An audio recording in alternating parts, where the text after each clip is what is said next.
നാളുകളായി തകർന്നു കിടക്കുന്ന മൂന്നാർ GH റോഡ് പുനർനിർമ്മിക്കണമെന്നാവശ്യപ്പെട്ട് കുഴിയടയ്ക്കൽ സമരവുമായി കോൺഗ്രസ് മൂന്നാർ മണ്ഡലം കമ്മിറ്റിയുടെ നേതൃത്വത്തിലാണ് വേറിട്ട സമരം നടന്നത്. സമരം മുൻ MLA AK മണി ഉദ്ഘാടനം ചെയ്തു.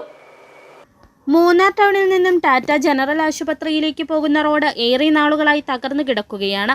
കുണ്ടും കുഴിയുമായി കിടക്കുന്ന ഈ റോഡിലൂടെയാണ് ആംബുലൻസ് അടക്കമുള്ള വാഹനങ്ങളുടെയും രോഗികളുടെയുമെല്ലാം യാത്ര. റോഡിന്റെ അറ്റകുറ്റപ്പണികൾ നടത്തണമെന്ന് പറഞ്ഞ് മടുത്തതോടെയാണ് വിഷയത്തിൽ വേറിട്ട സമരവുമായി കോൺഗ്രസ് രംഗത്തെത്തിയത്. റോഡിലെ കുഴികൾ കോൺക്രീറ്റ് ചെയ്തടച്ചായിരുന്നു കോൺഗ്രസ് പ്രവർത്തകർ പ്രതിഷേധം സംഘടിപ്പിച്ചത്. സമരം മുൻ MLA AK മണി ഉദ്ഘാടനം ചെയ്തു. செம்மையாக்கப்படாமல் கிடந்தது.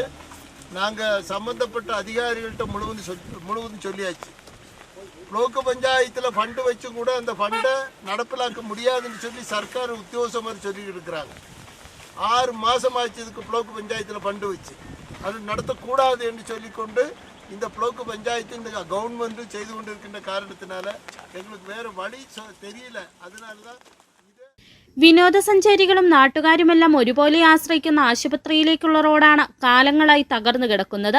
റോഡ് പുനർനിർമ്മിക്കണമെന്നാവശ്യപ്പെട്ട് മുമ്പും സമരങ്ങൾ നടന്നിട്ടുണ്ടെങ്കിലും നടപടിയുണ്ടായിട്ടില്ല. തകർന്നു കിടക്കുന്ന റോഡ് ഉടൻ പുനർനിർമ്മിക്കണമെന്നും അല്ലാത്തപക്ഷം സമരം ശക്തമാക്കുമെന്നും കോൺഗ്രസ് മണ്ഡലം പ്രസിഡന്റ് C നെൽസൺ പറഞ്ഞു. DCC general secretary G Muniyandi, INTUC regional president D Kumar, Munnar panchayat vice president Marsh Peter തുടങ്ങിയവർ പ്രതിഷേധ സമരത്തിൽ സംസാരിച്ചു. City vision, Munnar.